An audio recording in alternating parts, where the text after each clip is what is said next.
students, good morning. How are you? I think you are very fine at your home, even also safe with your parents. So dear students, today we are going to start a new lesson of our subject English grammar. So in the last week we had learned about articles in the form of PPT presentation, है ना? आप लोगों ने class app के जरिए अपने articles के बारे में पढ़ लिया है। सो हम रिकैप करेंगे उसका बाद में। फिलहाल हम आज एक न्यू लेसन स्टार्ट करने जा रहे हैं और अब से आपकी स्टडीज इसी तरीके से होगी जैसे पहले होती थी। So dear students, today we are going to start our new lesson that is word order and a sentence. कौन सा लेसन स्टार्ट करने जा रहे हैं हम? Word order and a sentence. So first of all I want to tell you कि ये word order and a sentence होता क्या है। Word order means अगर हम किसी भी particular words को हम उनके order के रूप में लिखते हैं तो उन्हें हम word order कहते हैं। और sentence means एक वाक्य जो एक शुद्ध रूप से लिखा जाता है ना। सिमिलरली इंग्लिश में भी एक करेक्ट ऑर्डर में जब एक सेंटेंस लिखा जाता है उसी को करेक्ट सेंटेंस कहा जाता है। So first of all I want to tell you कि एक सेंटेंस लिखने का एक प्रॉपर फॉर्मूला क्या है। सबसे पहले जब हम सेंटेंस स्टार्ट करते हैं हम स्टार्ट करते हैं with a subject. Subject means a noun और अ प्रोनाउन, नाउन और प्रोनाउन, जिसके बारे में हम बात करते हैं सेंटेंस में। यानी किसी भी नाउन या प्रोनाउन के बारे में हम जब बात करते हैं उसी से हम अपना सेंटेंस को स्टार्ट करते हैं। After that there is verb comes. Verb means action word. हमेशा सब्जेक्ट के बाद एक्शन वर्ड आता है। क्यों? क्योंकि सब्जेक्ट क्या कर रहा है या वो कौन सा एक्शन परफॉर्म कर रहा है उस सेंटेंस में, हमें वो सेंटेंस के वर्ब के थ्रू पता चलता है। इसलिए सब्जेक्ट के बाद हमेशा हमें वर्ब का यूज करना चाहिए। एंड आफ्टर दैट जो भी हमें पुट करना है उस सेंटेंस को मिलते जुलते उसे हम ऑब्जेक्ट बोलते हैं। यानी कि सब्जेक्ट और वर्ब को छोड़ के जो भी सेंटेंस में हम लगाते हैं उसे हम ऑब्जेक्ट बोलते हैं जो रिलेटेड टू द सब्जेक्ट और वर्ब होता है। मैं एग्जांपल देके आपको समझाऊंगी। First of all I want to tell you the definition of a sentence. Definition क्या होती है? A sentence is a process. A sentence is a group of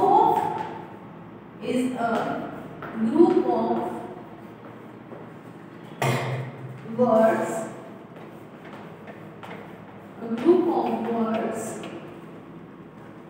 placed in the correct order,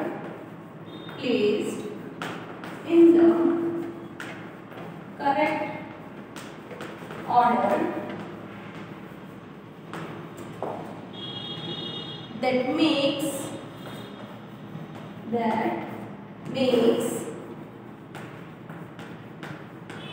a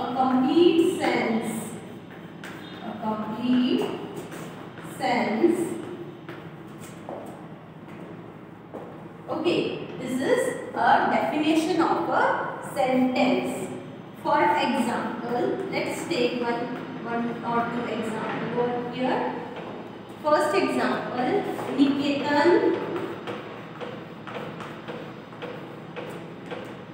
is a good boy.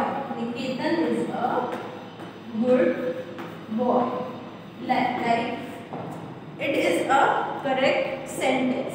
First of all, let's read the definition of a sentence with me. A sentence is a group of words.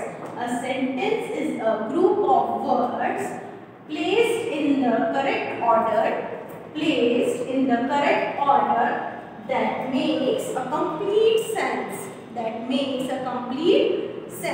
This is the definition. Definitions हमें क्या बताती है? उसका meaning बताती है।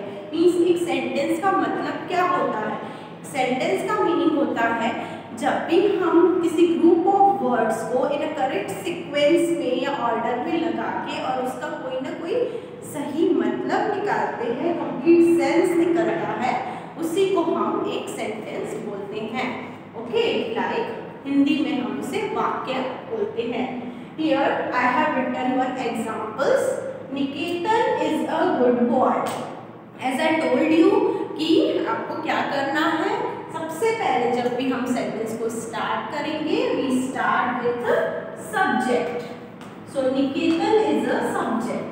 निकेतन के बारे में हम बात कर रहे हैं, तो किसी के भी बारे में अगर हम उस सेंटेंस में बात करते हैं तो उसे हम सब्जेक्ट कहते हैं। So Niketan is a name of a boy, it is a noun, है ना, ये क्या है, नाउन है, तो noun is a subject. After that I have told you we have to write a verb.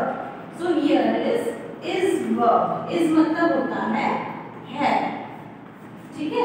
So I have already told you is, am, are, आपको पढ़ाया था is, am, are.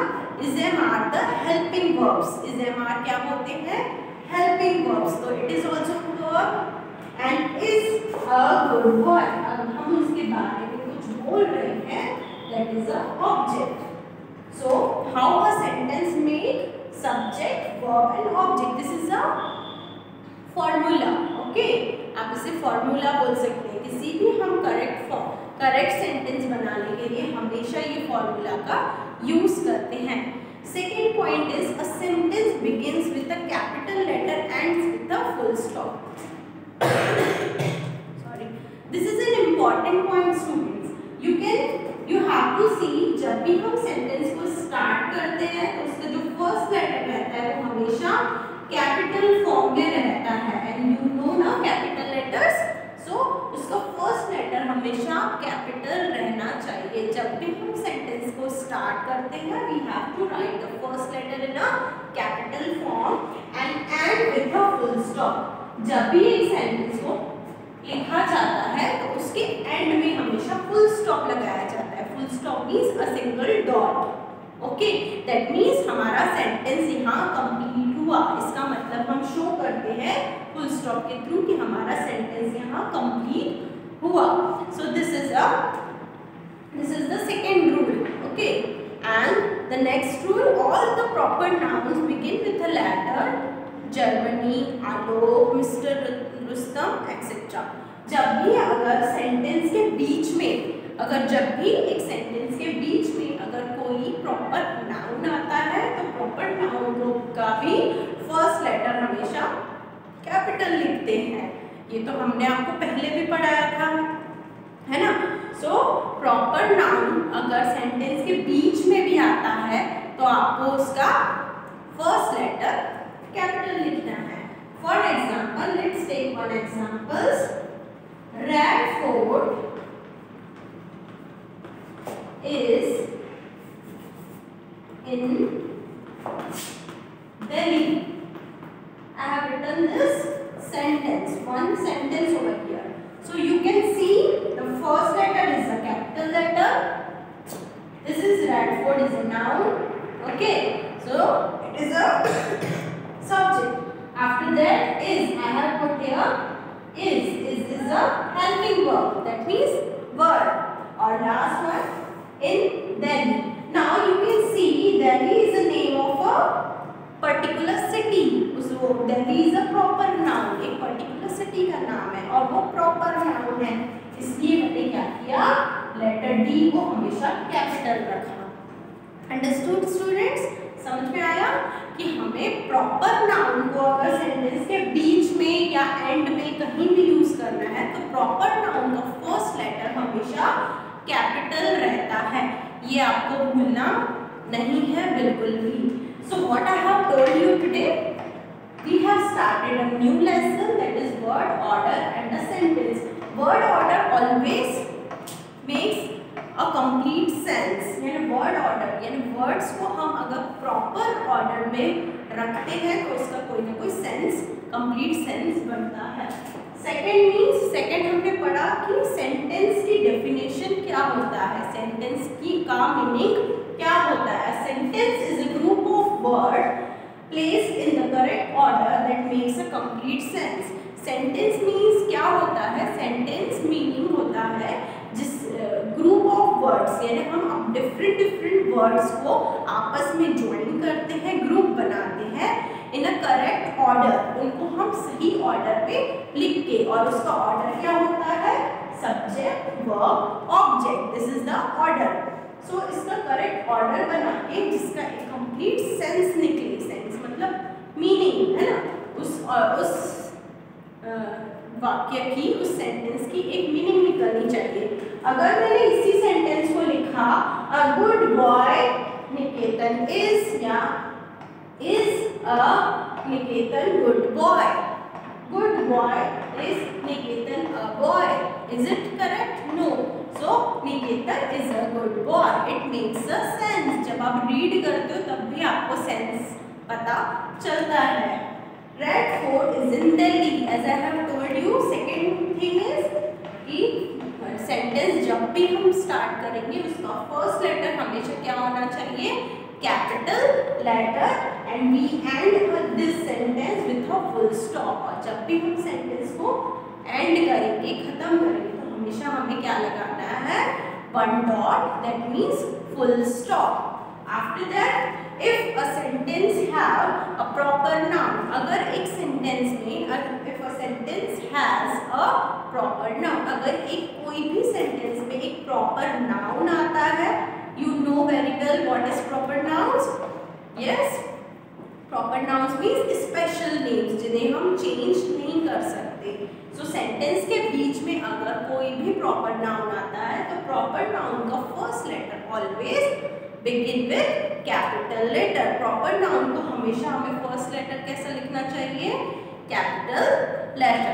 So dear student, hope you have understood this। yes, आपको समझ में आया होगा कि हम sentence prepare कैसे करते हैं।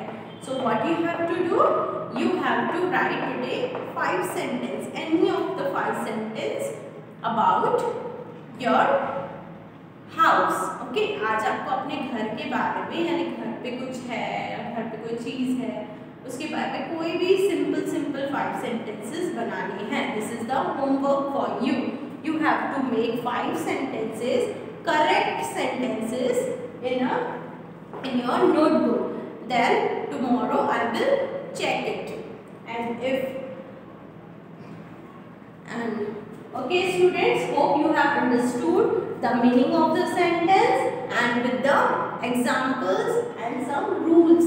आपको हमेशा वो rules याद रखने हैं। Okay dear student, so today we have completed our lecture. So tomorrow we will meet same जैसे आज हम मिले हैं, वैसे ही कल हम इसी लेक्चर के थ्रू मिलेंगे और हम इसी चैप्टर की एक्सरसाइजेस सॉल्व करेंगे। Hope you have understood your homework. आप लोगों को अपना होमवर्क समझ में आया? Okay, I am writing your homework, just note down your homework there and then do it in your home.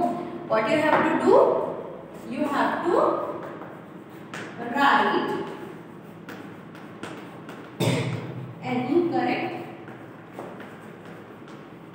5 sentences about